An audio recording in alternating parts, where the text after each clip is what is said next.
Welcome to Movies Are Life. I'm your host, Nathan Chandler. Today we are veering off course a bit to celebrate Everything Everywhere All at Once, which dominated the 95th Academy Awards. We covered this innovative film in early July, and I thought it would be a perfect time to revisit that episode because I absolutely love this movie.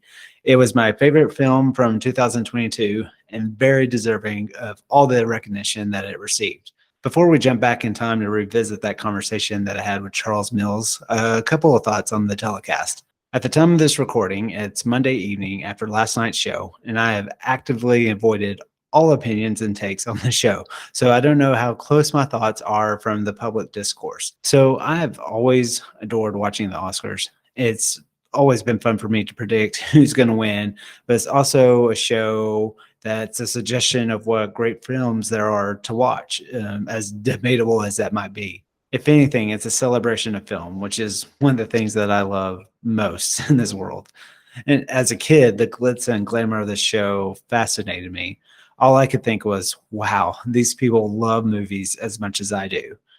Which brings me to my disappointment of the show from last night. I'm not talking about the films that were nominated because I thought that a lot of them are very good, if not great.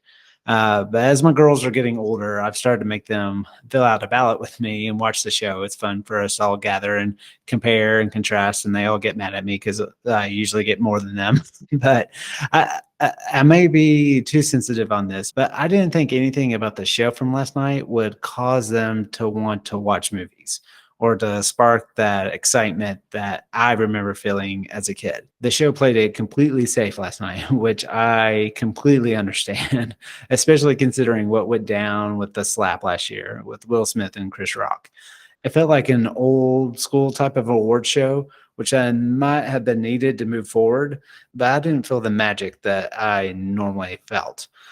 Maybe I'm thinking too deeply about this all, or maybe I just missed the montages that used to be rampant throughout the show. But this particular show felt more of a celebration of the year of movies instead of a celebration of all movies.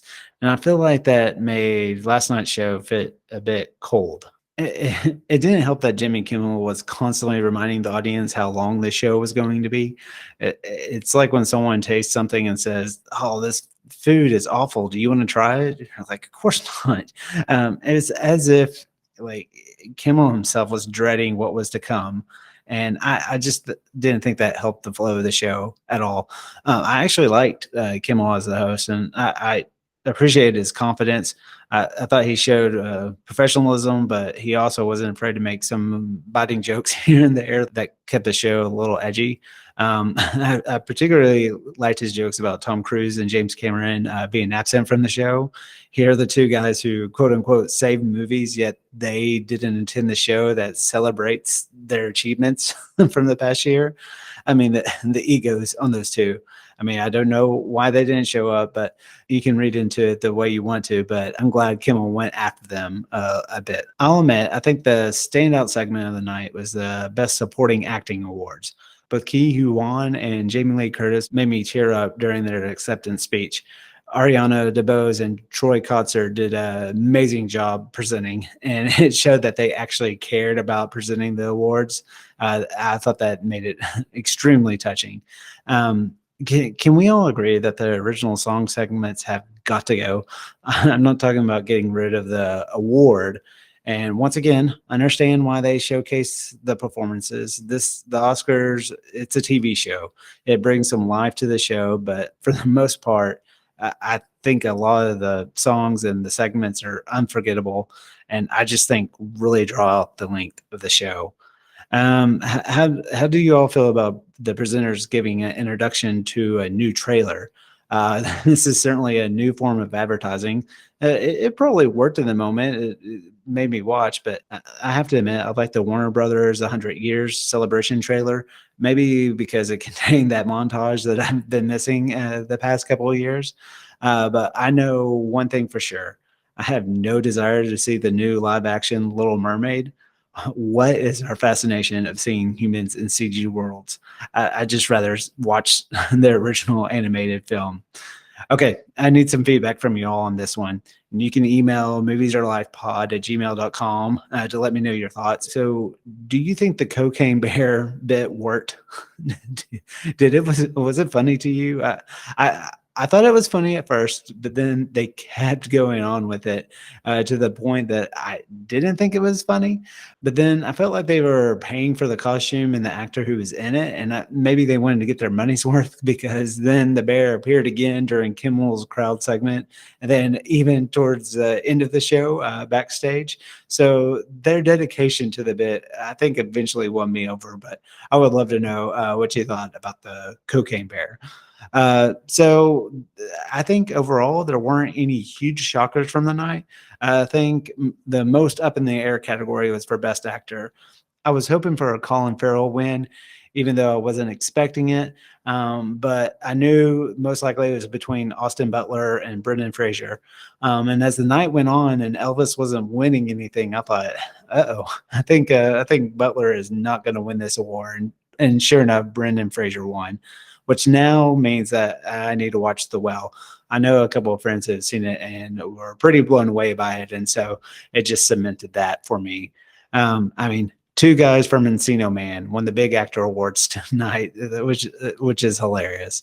The other big winner I thought was All Quiet on the Western Front, who won for Best International Film, Cinematography, Original Score, and Production Design. It had won really big at the BAFTA, so I don't think these awards were a huge shocker, but hopefully it will inspire people to check out this Netflix film because I thought it was pretty incredible. You can read my review of it on moviesarlife.com. Did anybody else think it was a big night for moms?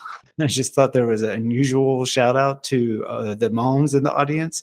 I guess there isn't much love for dads out there in Hollywood, or maybe it's just a sign I need to step up my parenting game. I don't know if anybody else noticed that, but okay. So on to the real winner of the night, Everything Everywhere All at Once, who received 7 Oscars for Best Picture, Best Lead Actress with Michelle Yeoh, Best Film Editing, Best Director for the Daniels, Best Original Screenplay, also the Daniels, Best Supporting Actress, and Best Supporting Actor. Once again, I just love that this incredibly creative and innovative film won all these awards. It's showing hopefully a sign of things to come. Um, in the past, you could look back and say, it always seems like the runner up, or there's always the movie that didn't win that ends up being the film that you always talk about. I think Everything Everywhere All at Once is a movie that's here to stay. I thought it was moving, touching, hilarious. When's the last time like a true comedy won the Best Picture award? It's just completely unique. I'd like to think that Charles and I were on the bandwagon early on, really championing this film. I wish I had seen it in theaters when it originally came out, but usually this type of movie makes some buzz in the spring, but then kind of goes away. And it's just a film that just kept gaining momentum. And I know it's not a movie for everybody, which I think is okay. I just love that it's a movie that took chances. They knew what it was going to be. You can tell when you're watching it that everybody involved is all in. The performances are wonderful.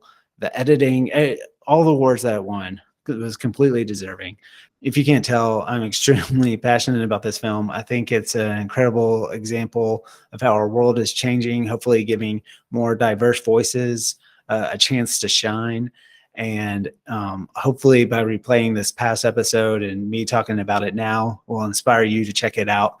Of course, you can rent it or buy it on demand anywhere. I believe it's streaming on Paramount Plus right now. So even if you sign up for a month of the subscription service, I think it's worth it just to watch this movie. Well, let's jump into my past discussion with Charles about Everything, Everywhere, All at Once.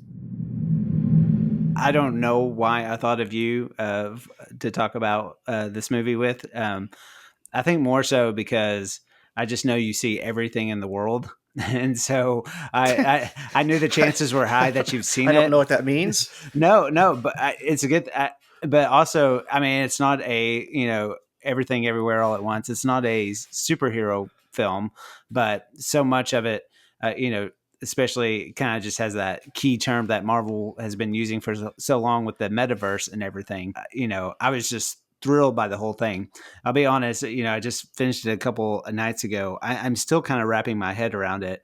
I haven't had a chance to read your review, and I usually try to write a review pretty fast, but I'm still kind of contemplating it. So I'm basically bringing you in to explain everything to me and make it all make sense for me.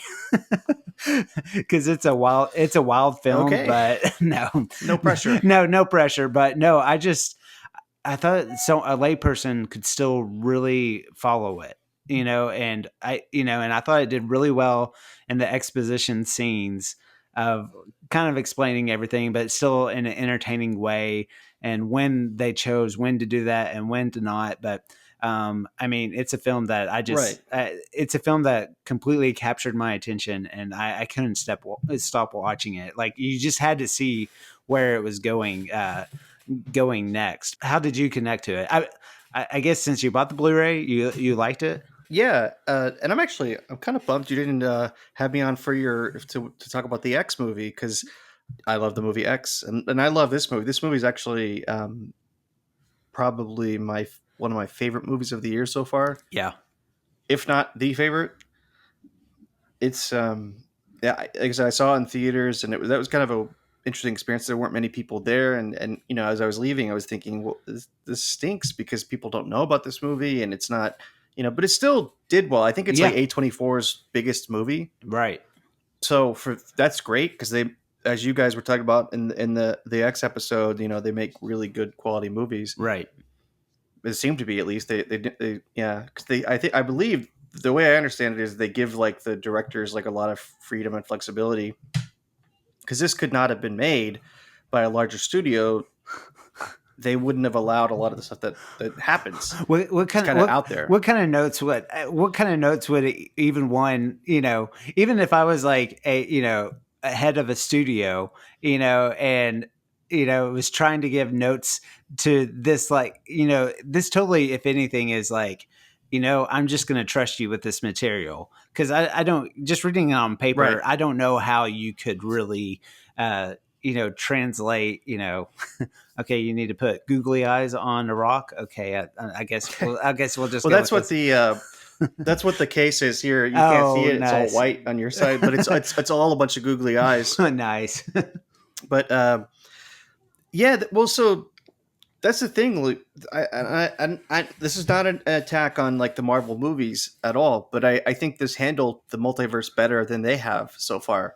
Especially, I was not a fan of the new Doctor Strange movie, and this they're kind of similar in a lot of ways with the bouncing all around and Yeah. different realities and stuff.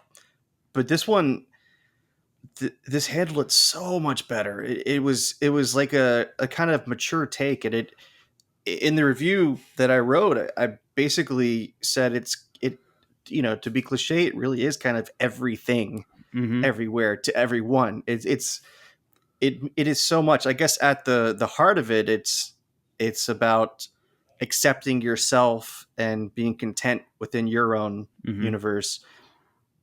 But yeah, it is tolerance, I guess, too. But yeah, it's so good. It's a comedy. It's an action film. It has stuff for cinephiles that blow me away. The it's just it's amazing. The effects were done. I was watching a thing on it. It's a very small crew, very low budget crew, and they Really. whenever she's going, the main character is going through different, universes. Like there's that one scene where she's pulled back Mm-hmm. with on her chair back through all these Mm-hmm. Mm-hmm. different things.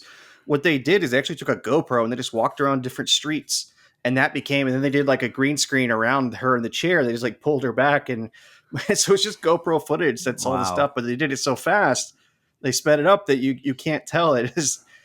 But yeah, so it's kind of amazing, and it really is a touching story. Like it hit me, it hit me hard. It really did. I'm sitting there, you know, it's because part of it is, are you would is your life better in a different universe? Mm-hmm. Did you, if you made different choices, would it have led to a different outcome? And is that outcome more desirable than what your current reality is?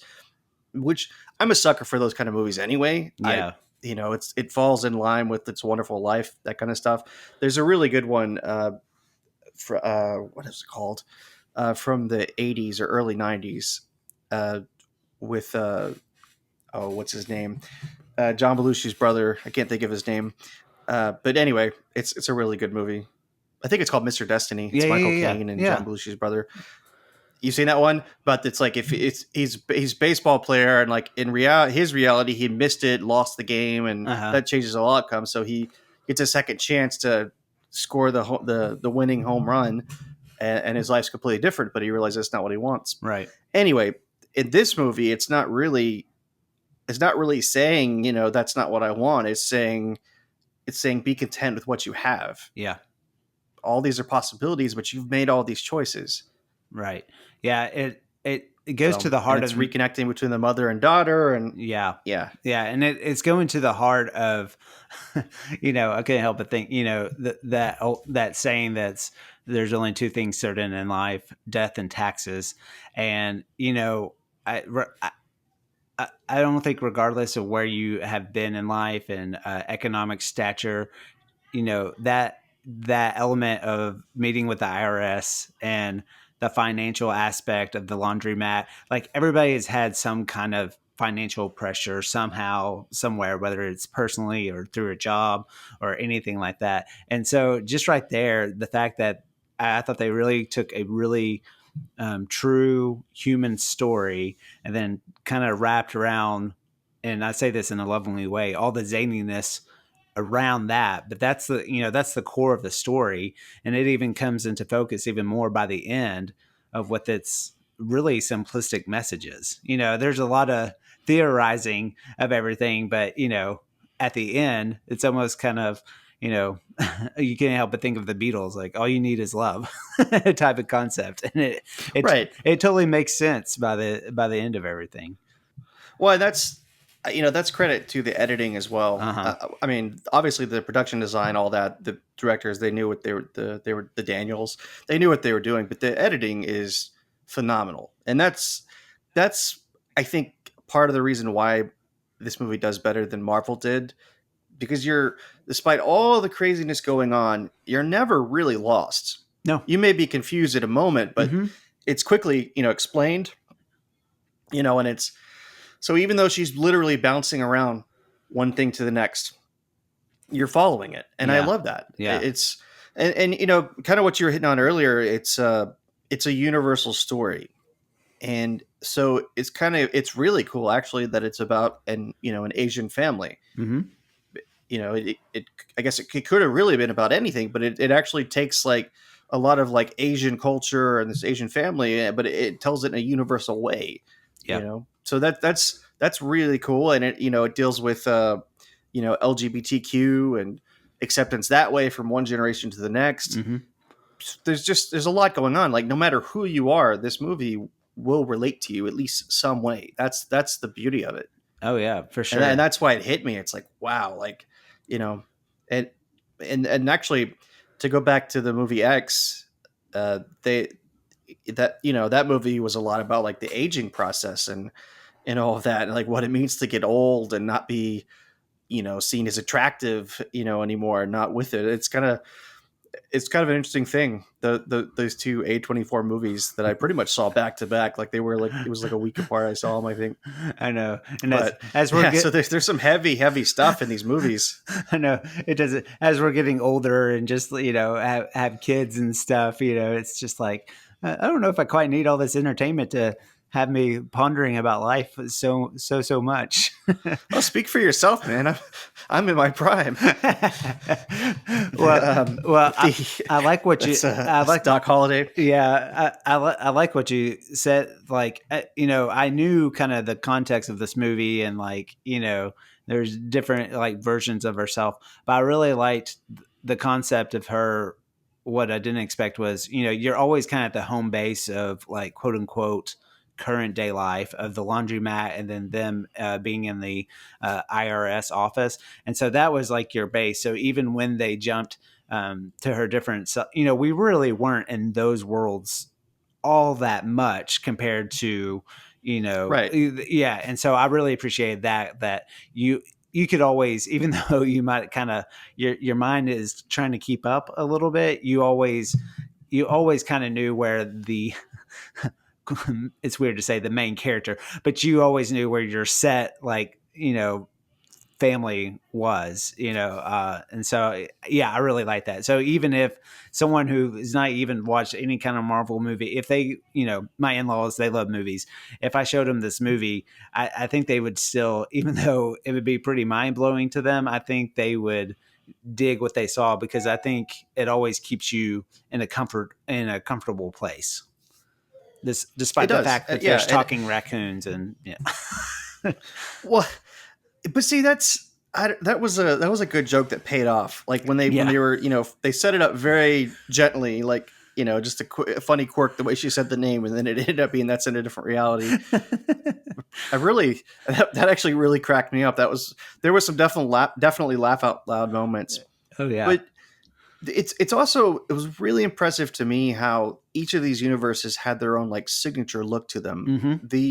The one where she was an action star, that had a lot of, the look of it was like, what is it, a Wong Kar Kai Mm-hmm. movies. If you've seen any of those, the style he does, like they got it down to, the kind of fast moving blurred people in the backgrounds and Mm-hmm. all of that, even the tone, the colors, yeah. And then of course, having Michelle Yao, and they're obviously referencing Crouching Tiger, Hidden Dragon, Ang Lee movies. There's a lot of really cool stuff that they're throwing at you. So like I said earlier, if you're a cinephile, you're getting this. But if you're not, you're still getting it, because Mm-hmm. you can definitely see the change, the way they look differently, and then they go for the really absurd stuff too. Like, I think what people talk about a lot are the hot dog fingers. Right. And yet somehow that sequence was still, it was absurd, but I still connected with it. Yeah. I really did. It's like when they're playing with their feet on the piano.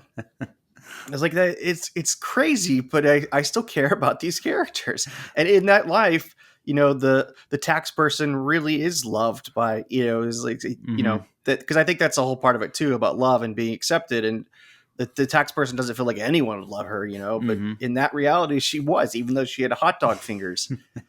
And even the rock, the stupid scene with the rocks had me almost crying. Like, I was like, "Are you kidding me? I'm looking at a rock with googly eyes, and it's hitting me hard." Yeah. You know, Well, and that is just to the credit of this movie. It is absurd and incredibly moving, usually at the same time. yeah. You just talking, just the word that pops in my head is tender. That, it, even amongst all these like very action packed scenes and violence, so to speak, even though it's kind of cartoonish, kind of remind me of like a kung fu hustle type of thing, but in all this, like these scenes, Yes, even when I'm sorry, I don't know the character's name, but when she hoists him on her shoulders to go chase this truck that's taking the raccoon away, even as silly as that is, yes, it's a very like the way they edited everything. It's just this such a tender moment. And and it's Evelyn, by the way, is her name. Evelyn, yeah, Yes, it is. It's great. Like that I watched there's on the outtakes on the Blu-ray, they showed how they did that, and it's literally her on like a wire thing. They're kind of carrying her above his shoulders. It's yeah. pretty funny. One of the outtakes, like something happened where like the wire stopped and he kept running, and she's just like hanging there. So it's pretty funny. Well, Anyway, and even but yeah, though that, like I said, that scene just cracked me up. well, and even though that she's been in action films before, and but I was pretty amazed a little bit. But like one of the notes I wrote down was how sore was she after filming all these things? Because I know you said you're in your prime, but you know. After a good day's work of exercise or whatever, I'm pretty sore. And I know there's a lot of stunt people and effects people, but I was pretty impressed by everything that she does. And I'm not just saying that just because she's an older actress, but I think any age it's impressive. But I thought really what they were able to do with this married couple, and just everything that they actually physically have to do, is I was really impressed. I was just like, wow. I just thought every actor in this film just brought it. Like I don't see how you can watch this and just be They like, did, yeah, absolutely. yeah. And I couldn't help but think of like, even I wondered how much, I don't know if on the Blu-ray if they even talked about this so much, but um, just how like I wonder if they even understood everything that they were doing. Like how much did they have to give up to the filmmakers to kind of just be like, okay, I'm gonna trust you with this. See, so I keep comparing it to Marvel, and it's really not a Marvel movie. No, I don't. no, I want to be fair to that. It's not even trying to be anything like that. But I just saw the Thor: Love and Thunder, yeah, and that's one where um, they gave the director Taika Waititi. I can barely say his name, but they gave him. It seems like they gave him a lot of control of this movie hmm, because that. Have you seen it yet? I haven't yet. They I'm not going to spoil anything at all, but there's so much crazy stuff in that movie that is like, wow, it's absurd. They do so many crazy things that I never thought I'd see in a Marvel movie. It's just like they threw everything in, and it did actually kind of remind me of this in a lot of ways. Mm. That's the most I've seen like Marvel really allow their directors to go for it. Yeah.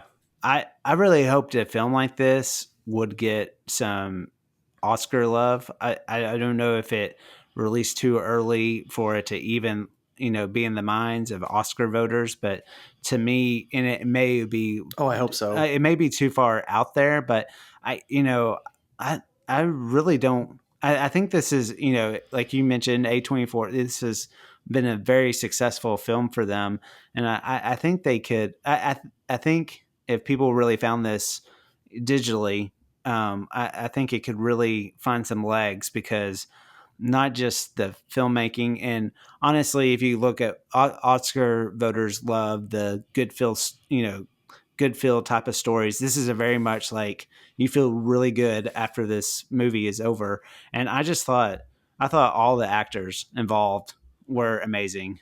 Michelle Yao, and then can you tell me? I'm sure it seems like you know a little bit about this. Like I said, I tried to stay away, but and I hope I'm saying this right. Ki Hu Kwan, but just obviously, like a Yes. lot of people, Well, I have. you know who he is, right? Right, right. I haven't seen him forever. Do you know the story behind like how he got involved or what made him come back to movies? Oh dang! I'd actually saw something on that, but I don't off the top of my head.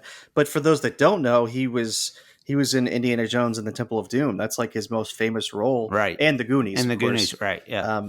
Yeah. So he was a child actor of the '80s, but man, he is good in this. He's fantastic.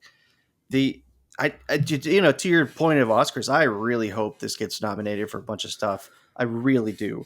The Oscars, they've had a lot of issues over the years, and I know their ratings have been down. Part of that is I don't feel like they expanded the Best Picture category to 10 instead of Hmm. 5, Right. and yet they still pick a lot of obscure movies that people haven't heard of. Doesn't mean they're bad movies, No. but they never go for like the popular things, and that's people always complain about the politics of the Oscars, and I'm sure that does drive some people away.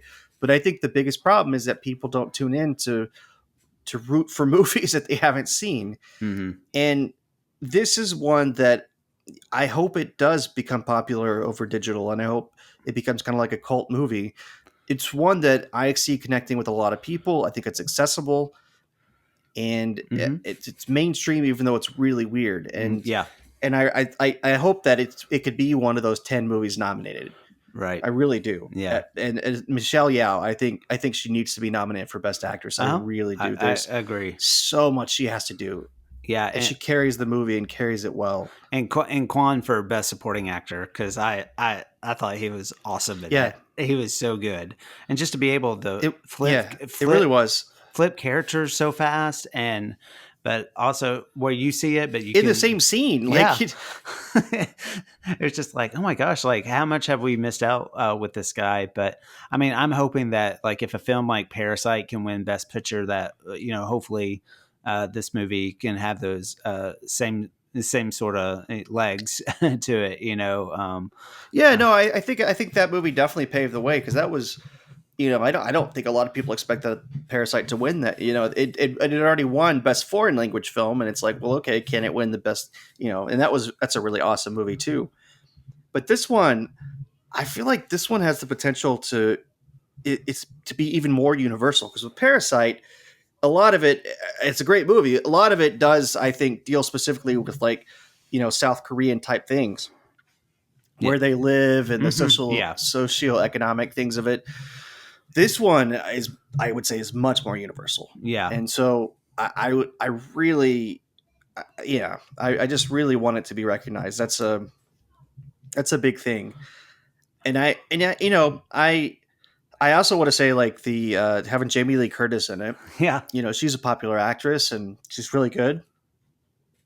And James Hong, who Uh-huh. plays the father, Yeah. the grandfather or whatever, he's in his 90s, been in like every movie Yeah. imaginable, and he is still amazing in this movie. Oh, He's so still good. kicking it. Like, Oh. I love it. The cast is so amazing that it just blows me away how like everything is just perfect in this movie. It really it's almost like a perfect film. Yeah.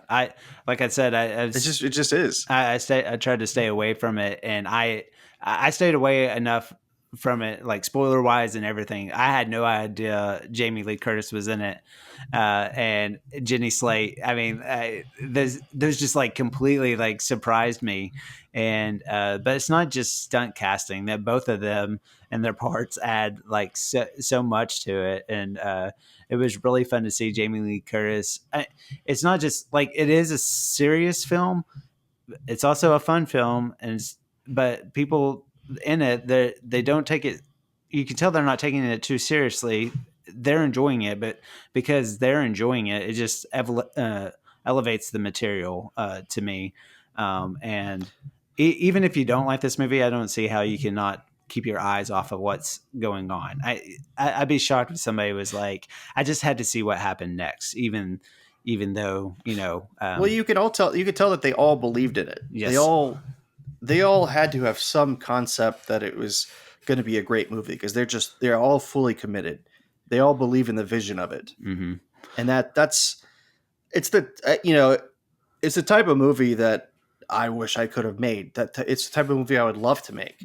Yeah. Because it really is kind of that zany thing that somehow is able to appeal to everyone. And but again, it's it's all the little touches that it doesn't matter if you get them or not. They're in there. There's a lot of like subtle things, and I just, that blows me away. Yeah. I just, when I was sitting there in theater, it's almost like that meme of DiCaprio from Once Upon a Time in Hollywood, where he's pointing at the TV that everybody uses anytime they see like someone on TV they recognize. That's how I felt in the theater. Like I was like almost want to stand up and point, like, yeah, I get that. And it's like some of it felt like it was tailor made for me. I'm like, holy cow! I'm like turning to my friend, and anyway, but it's so definitely, if you're a movie nerd, definitely see this one. But if you're a person, definitely see this one. And especially if you're in a, I don't want to say like a midlife crisis, but if you're in that slump where, especially after this pandemic, where everything has kind of gotten harder and tighter, and COVID, all this stuff, like the I was gonna say, like the resurgence and monkeypox and all that going on. Like if you're at a point where you feel like you're a rut in your life, I think this movie will speak to you. It made me, I used to write reviews a lot, but I hadn't written one in a while. And like that very night, I was like, I have to write as I said in my review, the words were forming in my head. Like it just had to spill out of me. And it inspired me to do that. And that's the beauty of cinema. That's what else can you say about that? Yeah, yeah, and I like even the concept of like, they almost they throw everything but the kitchen sink at you with this movie, but it just reminds you of just the importance of keeping those that are closest around you, to always cherish them, always to listen and to care for them, because in the end, and I sound. I'm just like, you sound so cheesy right now, but that's all that matters. And I like the concept of having fun, of doing like so much in a very well way, but just like going back to just the nuts and bolts of that, like, that's all that's really all that matters, in this world, and yeah, like you said, just I don't think you sound cheesy at all. I'm extremely sentimental. I really am. Like it does not sound cheesy, and especially like as a parent, that also really connected with me oh because yeah, I know that my kids are still young, but I know it goes by fast, yeah, and it's like you have to enjoy it. You have to just take it, almost like day by day. Really be in the moment because there's going to be a time you're going to wake up and they're not going to be in the house anymore, hmm and and it's like they've become your entire world. And now what do you do? How do you go back to being the person you were before them, if you even can? And so that just I would say this movie teaches you just to enjoy life and to try things and don't be scared, because yeah. the talent may be within you. You just don't realize it yet. Just go for things, enjoy life. Right. And I think even the generational concept of it, I think especially during this pandemic, regardless of where, people lie and like where they think about certain things, I think it's really, I mean, I can speak for myself that, we've all kind of built up little shields around ourselves of like, you know, and it's not getting into like saying something to get into a fight with somebody, but like not being your true self just because you're afraid of their response or afraid to get into that discussion. And I like the concept of just, yeah, we may think these different things, but you got to be who you are. And even though that person, may not agree with that, that's a whole lot better than just having to always tiptoe around that person or having to change so much of your life just to please that one person. And I really liked that generational conflict that this movie brought up, and it's just like, oh, how it's just so much more stressful. And you may be always trying to like avoid that like conversation or that thing, but it's just so much better just to, and I want to reiterate this, to actually talk to the person versus writing or posting things or whatever like that, but having actually, human connection, face-to-face conversation about what is actually happening in your life, not about other things that other people are doing in this world, but like, who you are. And I thought, yeah, just the way they play that, and just especially with the father figure, I mean, just his character. I just really appreciated the fact of that, of this movie. And I don't know, they may have written this way before.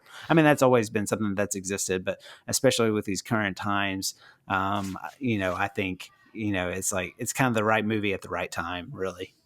Exactly. Definitely, I would say it's perfect for the times. But to your point on the being your true self, what I've I've found that even when you disagree with someone, people respect you when you're authentic. Hmm. And that's not to say to be a jerk, but just to when you know who you are and you're confident in yourself, like people will respect that even if they don't agree with you. Right. Where they start to where you don't have confidence or whatever, that's where the conflict really starts to happen because Yeah. it's now you have these little weak patches and it seems like you're being shady anyway. But because I've actually like I have a of my friends, like I most of them do not agree with me politically or on a lot of different issues, and yet we're friends. We don't it doesn't matter. And Yeah. so I'm starting work on a short film now, and it's gonna be a slightly political one, and it will involve guns. And Mm.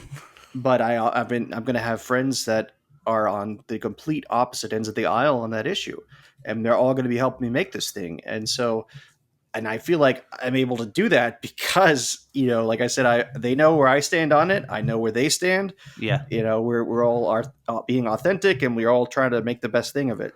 So that's yeah. So yes, this movie definitely inspires you to take chances and to be authentic, to be yourself, and be open with people. And because we the one thing we can never get enough of is time. And like I said earlier, your kids are going to grow up fast, Hmm. and you just have to hold on and enjoy that ride.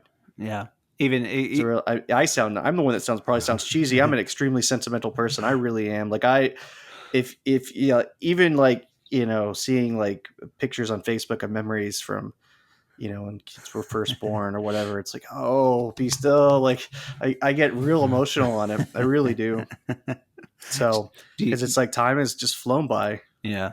Do you, And I do you- guess also in that sense, you're also dealing with your own mortality, because you know the older they are, the more adults mhm, you're getting closer to your, I don't want to say demise, but yeah. you're a big exit. So your stage exit. Yeah. So so again, that this movie hits on that too. Yeah. It's weird. It's, you know, find your place in the universe, be true to yourself, and to be open with everyone. That was like a perfect segue. I have a section of the podcast called Movie Musings where I throw out a couple of questions. Movie musings. I was going to ask you, what is your ideal metaverse self, or what I just like the versions that, you know, that she would find herself in, but is there one that like you would like be drawn to? I was going to ask you what you thought your work is right now, your worst version of yourself, but the it's definitely not. I can tell from the way you're talking. So, what was there a moment or a scene where you're like, "Oh, that would be awesome"? Well, yes, because the uh, the part, you know, where she's obviously an action star and a celebrity, like that's, I, you know, I make short films, and I would, if I had another alternate universe where I was actually a successful filmmaker, and if, you know, you and someone else were talking about a movie I just made, that would be awesome in that universe. And you know, but if I, there's a lot of stuff I think about too, like uh, when I was younger, I really got into karate, and I was like in, Mm. and this was way, I was really really young. This is like under 10 probably, but I was in like great shape. I was really into it, and then I got pneumonia, and I stopped going, and I Oh, just decided to never go back. And I've thought about that, like, okay, if I had continued that, would I have been like in really good shape for like the rest of my life? Would I have set myself up better? um, you know, and then there's also things too, like different jobs that I haven't got. There was a job in California that I thought I had, and then I didn't. mm-hmm. After multiple interviews, back and forth, I just didn't get it. And that would have been, had that happened, I would, you know, be a different state, be a different person, you know, and I would have never met my wife or any of that stuff. So you think about all that stuff, and it's like, what I've come to realize is that it's the Beatles song. Yeah, there's nowhere you can be that isn't where you're meant to be. Mm-hmm. This is everything that's happened is the way it was supposed to happen. Right. And so I'm like I said, my biggest lesson I've been trying to learn is just to be better in the moment. I consider myself in the, what do they call it, the elder millennials. Okay. Yeah. But truly, I feel like I've always had the millennial spirit, so to speak. I've never much identified with Gen X or any of that stuff. And so, like I said, I'm right in the kind of start of the millennials. And so, yeah, it definitely, it's a different time. But I also, this will sound arrogant. I really don't mean it to be, but I really feel like it's like 21 Jump Street, the movie, Yeah. where, have you seen that? Yeah. It's like Jonah Hill and Channing Tatum in the beginning when they're in high school. It's like Channing's the jock and he's popular and he's beating up Jonah Hill. And then when they go back to, you know, in their 30s, now they're infiltrating a high school, and it's like the roles have reversed. Mm-hmm. Like the jocks are cool, but the kind of nerdy kids have gone more mainstream, and everybody likes that. And that's how I feel. Like I feel like I was always into the other stuff, the technology, all of that, that Mm-hmm. really wasn't super popular. Yeah. And so the older I got, the more that the world caught up with me. Yeah. And Yeah. so, and again, I know I don't mean that to sound arrogant, but it's like, it is really true. Like I was like, all of a sudden, all the things that I liked are now like everybody likes. It's like, well, holy cow. Like, this is awesome. Like, Yeah. so, you know, we've embraced nerd culture to an Yeah. extreme degree, and Yeah. I love it. Yeah. You know, it's like nerd is not even like, who cares? Like, it's not even a bad thing anymore. Everybody's got what they're nerdy about and they're passionate about, and Yeah. Yeah. and yeah. So that was a really cool thing of it. But I do think it is. a problem with the technology and always being in touch, so to speak. And I don't mean between friends. I just mean that, like, your work can reach you if they have to, even when your day's off, or your social media. And I think social media is both good and bad, Oh but I yeah. think it's a lot of bad because it's definitely having a negative impact. I think it's creating a lot more anxiety, a lot more depression.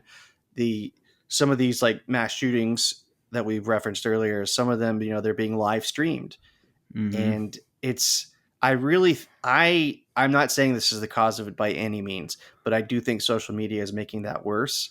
Yeah. And I think it's also making people have a false sense of who they who, what other people are doing, because I think the truth is that everybody's kind of putting up a front on social media, and you're only seeing like the best parts of their life from the way they want you to see it, and that makes other people envious or depressed that their life isn't the same way. And that I guess that ties back into this movie in that sense, that it's, be content with where you're at, just keep pushing forward and be happy in your own universe, and that know that everybody else is struggling too.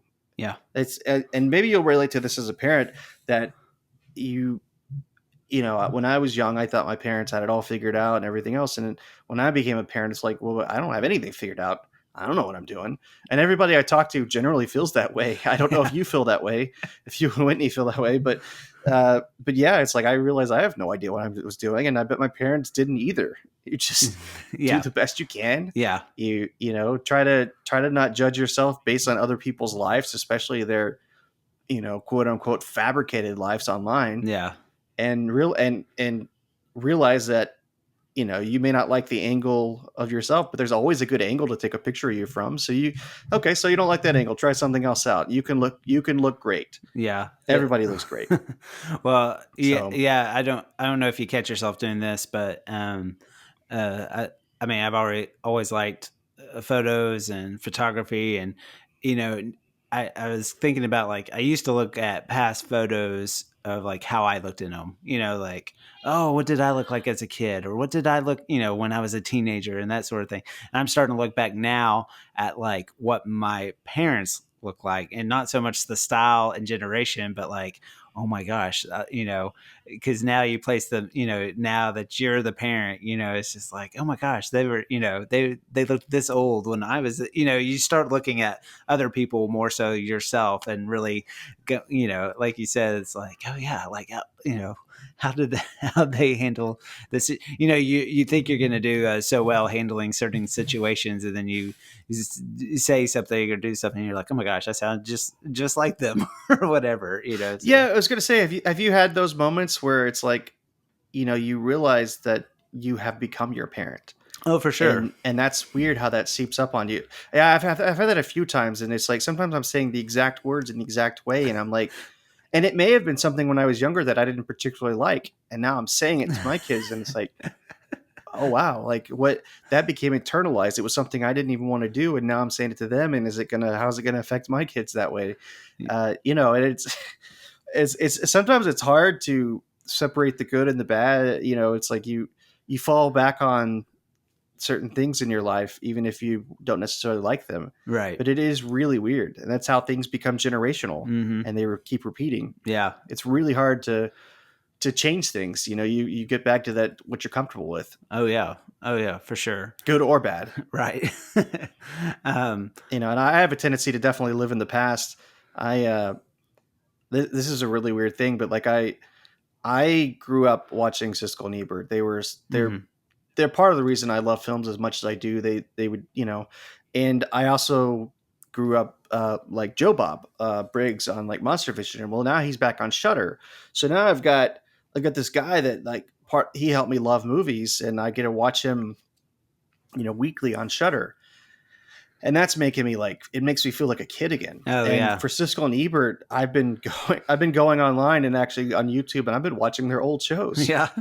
and it's like a wormhole to my past. I feel like I feel that it's really interesting. I don't know if that's what that is, but I love that I can do that, enjoy that trip down memory lane. Oh yeah. Yeah. It's funny how is you can just find stuff like from your past like so easily now these days. And But that I've been also going to concerts, like for bands that I liked in high school, and we we sit there and look at each other and be like, God, he looks old.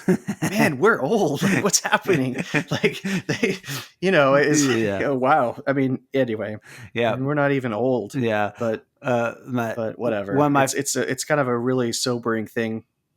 Yeah, one of my favorite stories to tell about just how concerts were changed, and this was probably a little over 5 years ago, and I wasn't necessarily the biggest Offspring fan, but they came into town, and a friend invited me to come, and literally in the middle of the set, they paused to go take a bathroom break and then came back Wow. on stage, and I was like, "Oh man, we have Yes.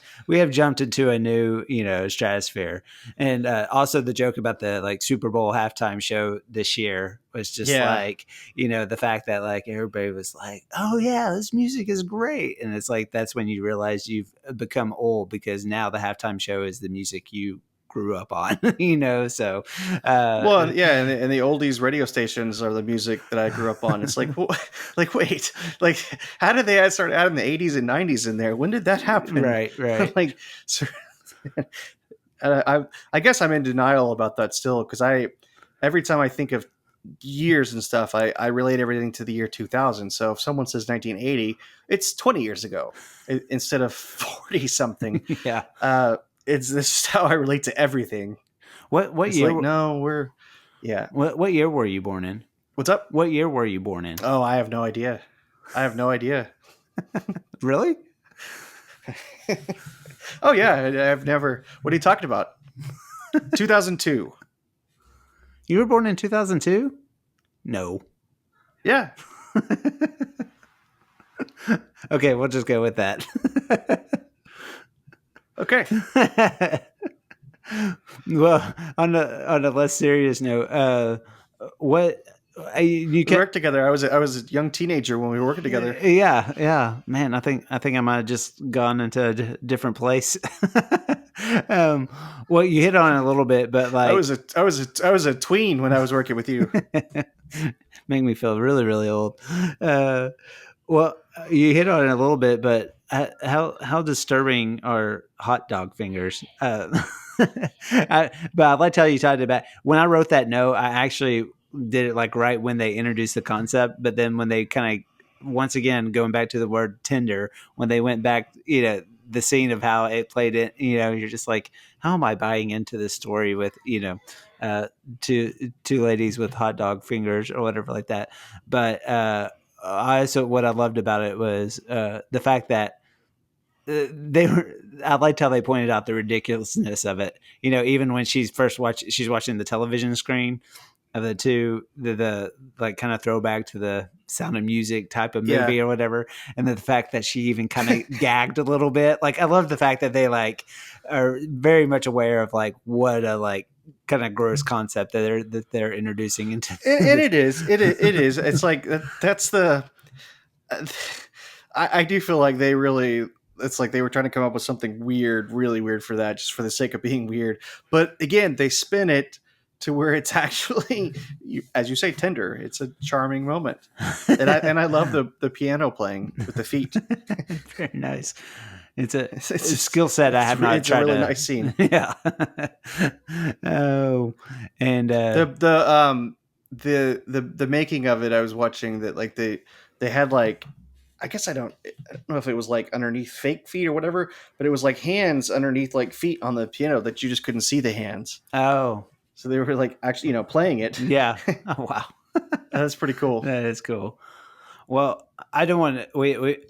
We obviously. I think hopefully that people listening to this can get that we totally recommend this movie and think very highly of it. I as well keep up a diary throughout the year, and not until the end of the year, I kind of analyze like what are my top 10 favorite of the films. But I would not be shocked. Oh yeah, I love that every year. I wouldn't be shocked if this was like number one on my list at the end of the year. And so I'm assuming you highly recommend it as well. Definitely. I love it. And I'm trying to share it with everybody, really, because I Yes. feel like so many people haven't seen it or heard of it, and maybe the trailers were too weird. Hmm. I don't know. Yeah, and Trailers do a good job, though. yeah, they do. And I'm not going beyond that. It's weird, but I really don't.